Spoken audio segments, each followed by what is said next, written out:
Okay, and my name is Larry D. Mackey. My serial number is 1944590. And I joined the Marine Corps in March of 1961 while I was a senior in high school on a 120-day delay program. And the recruiter came to our high school and gave us a talk at our senior class, and two of myself and one other classmate decided we would go to Boise, take a day out of school, and go to Boise and take the tests and just kind of look at it. So when we got up there and we took the tests, and I scored high enough, I told him I wanted to be a pilot. And so he marked down guaranteed aviation on my orders that they made out that day. And then the other boy, he didn't, for some reason, medical reason, they didn't take him. Later on, he joined the Army, was a paratrooper for the Army, and boxed for him for 5 years. So I thought that the Marine Corps made a terrible mistake. One of his problems was he was only 5 feet tall, but he was tougher than nails. So, and then when I graduated, 3 days later, I got ready. I had to go to Boise to go to boot camp. And prior to that, they told me that you have to be up here at 8 o'clock in the morning to get sworn in, because it was like 7 or 8 of us going at the same time. Then I told him there was no way that I could make it from Adrian, Oregon, where I lived, to Boise by 8 o'clock, because I had to milk the cows and feed, do my chores before I could even think about going to Boise. So they delayed our swearing in until 10 o'clock, which allowed me to get all my work done before I left the farm. And that was in May of 1961. And then we went on to boot camp, and later on they told me they was going to line me up with a NESEP program, and the recruiter told me that when you get to San Diego and get off the airplane, there'll be a guy segregate me out from the other guys that was going to go to boot camp. Well, the guy that was supposed to segregate me out failed to show up. And so I wound up right on over to boot camp with them. And then later on they come by and they said, "You don't sign up for this college deal?" And I said, "No, I'm going to put my 4 years in and get out." And so we went on to boot camp. And after boot camp, I went to Memphis, Tennessee, to aviation school back there. And I got there something like in October. And we had a 2-week mech fund, then a 4-week air fam, and then in that air fam, I scored, there were like 140 of us in that class, and I scored high enough in there. I was number 10 in the class, and so they kind of took the higher ones up and told us we could have our choice. And through talking with some of the other guys around the base, they said, if you take helicopters, there's a good chance you'll get flight pay. So extra money always sounds good. So we put down helicopters, and all my friends and I went to helicopter school. And we left there, I think, in May of 62. So there was 2, 6, and I think it was 11 or 13. So there was about 19 weeks of school, and it took me about 10 months to do it.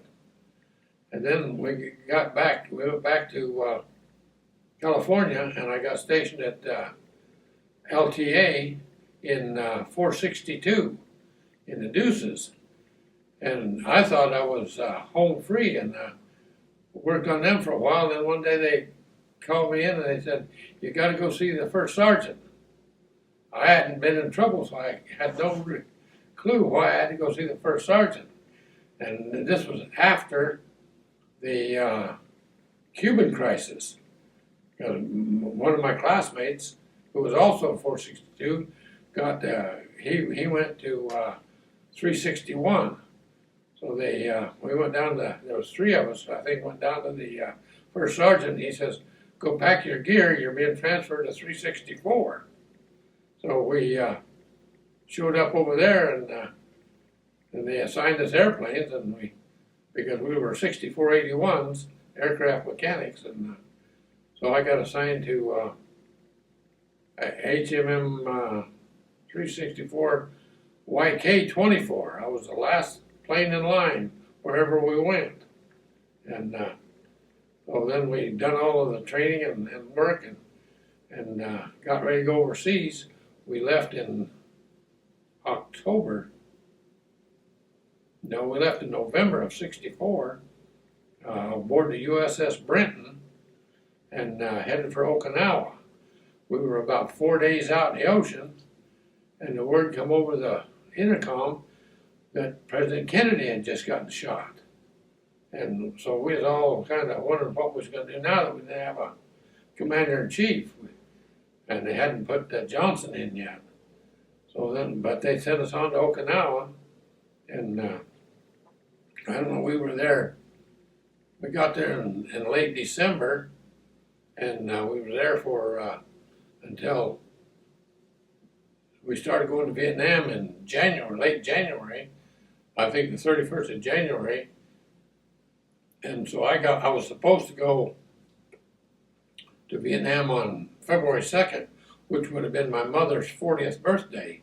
But they had a coup in Vietnam just before that, and when Section 1 was going down, and they had to bring them back, and they set all of the C-130s down in case they had to go to Vietnam and get all the troops out. So they started going in on the 31st, and that delayed us a day. I didn't get down there till February 3rd. And I remember the day we got there real well. We landed, and they got us off that C-130, and we mustered under the wing. And it was just raining cats and dogs out there. And I looked out across the ground, and I thought, boy, this is just like John Wayne. All these mud puddles and everything. And that was quite a deal. And Section 4 had the duty that night, and we had guard. And we were all on alert yet at that time, so they were still trying to figure out what the new government was going to be with, or how they was going to be. And I was the driver for Section 4, so we went to the mess hall and ate our supper, and they sent me down to get a 6x to haul the guys back to the flight line. And they had to have somebody ride in the front seat with me because I didn't know how to get there yet. Hadn't been there long enough to be acquainted with the ground. So I was driving a 6x down there, and I come around the corner of weeds, and there was a little Vietnamese guy standing in the middle of the road with a M1 pointed at me, hollering something I couldn't understand. So I stomped on the brakes, and all the guys kind of slid to the front of the 6x, and they started hollering obscenities at me. "Where'd you get your driver's license? At the Cracker Jacks?" So when we got him straightened out, and he went back in the little spot there, and we went on across the flight line and started our guard duty. So that was our very first day there, and what a way to get started. So then I worked, and before we left Vietnam, I was in line to train to be a crew chief. So I was on flight pay, but not on full pay. I was just on the training, like half skins, and so we went ahead and I flew occasionally as a crew chief in the door gun, but most of the time I flew as a strap hanger out the window. And being on the last plane in line, I always got to draw 2 M60s. I didn't have to use the M14 or the AR-15. the guys ahead of us had found out that if you have a big lift, they loaded up the front end of the flights with two M60s and the back end. So with being the last guy in line, I knew I always got to have two M60s in our plane. My crew chief was Corporal Patch, and he made sergeant while we was there, and he was a retrainee out of Fort Recon, and he was a really nice fella. And I thought we had a pretty good crew. We all got along pretty good together, and everybody worked hard, they played hard, and it was a pretty tight organization. We had a good commander, Colonel John Lavoie, and he was a really nice guy. So he was pretty checked out, and he knew what he was doing. So he had his pilots to where they done a good job, and we'd jump in and go wherever they took us, and you'd be pretty scared until they called your dash number. You was going down in to pick somebody up or let somebody off, and then all of the butterflies went away, and you stepped right up and let your training take over and do what you're supposed to do. Oh yeah, they trained all the time, so I felt like we was ready to go. Our biggest worry was we wanted to be as good as World War II Marines, the old Mud Marines, and we had a corporal with us. He made Sergeant Barnes, and he told us that day that we brought this question up, we had flown down to Quang Ngai, and we down a hogback and then made a turn, and when we turned down to go through this had two mountains on each side, they had a crossfire 50 calibers on us, and they shot down a 81 Sky Raider, and then a Vietnamese H-34. Then they shot down one of our H-34s, and then we had a Major Braden, and he went down and got everybody out.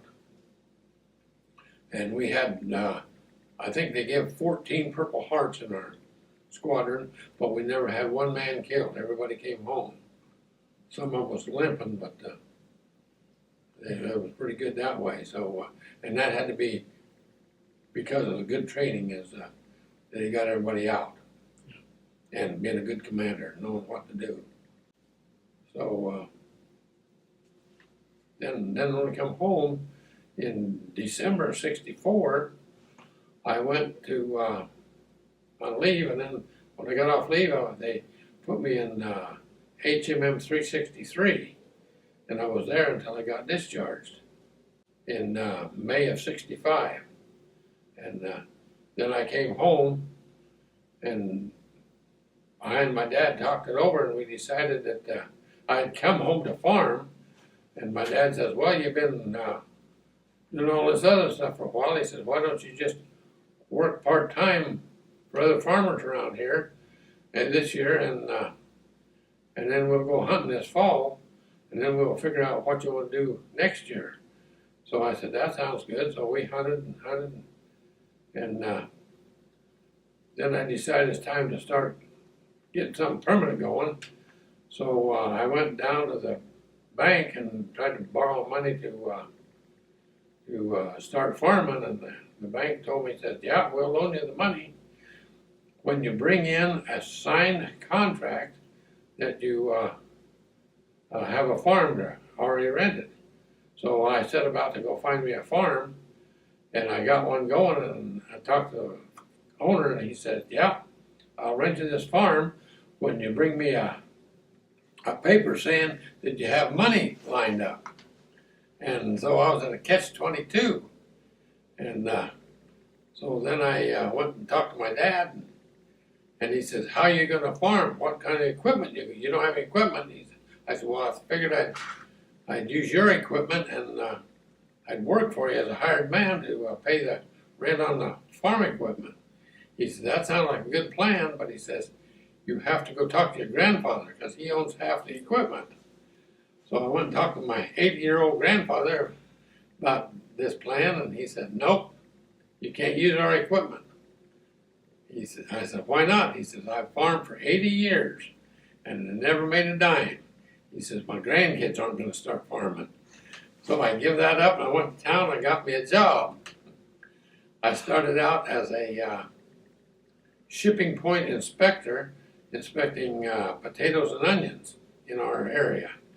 And I done that for about 7 years. And then after 5 years, they laid me off and refused to let me have unemployment. And so I was off that summer. I found another job that tied me over. And then the next year when they laid me off, why, I quit them. I found me a permanent job. I found me a job selling products farm to farm. And that worked pretty good. We were selling additives for corn silage and hay silage, and minerals and vitamins for feed for livestock, and also additives for the trace elements for the ground. And that worked pretty good until the cattle market went to pieces, and I had pre-sold 2 or 3 semi-loads of the material for the corn silage, and then they backed out on me. So, and in the meantime, a fella called me up and wanted me to run his packing shed. And so I went to work for him in November of, I think, 78. And in the meantime, I'd gotten married and had 2 boys. And so I started running the packing shed over there in 78. I ran it for 5 years, and the vice president of the company didn't like the way things worked in the onion business, so they closed the shed. And then another guy called me up and asked me if I'd go to work for him. And I worked for him for 16 years before I let my Irish outrun my common sense. And then I quit him and had to go and I went to work for another shed. And they fired me in about 03 and said I made too much money. I didn't think I was barely feeding my family, and I wasn't there making too much money. So then I went to work for another shed in another town. I worked there till 08 when I retired. And after I retired from the onion sheds, I messed around for a year or two, and then I went to work as a camp host up in the hills, and that's what I've been doing the last 3 years. I take care of a campground called Sage Hen Reservoir up in Idaho, and we just finished up this year on the 29th of September. You're just in time to come down here for the reunion.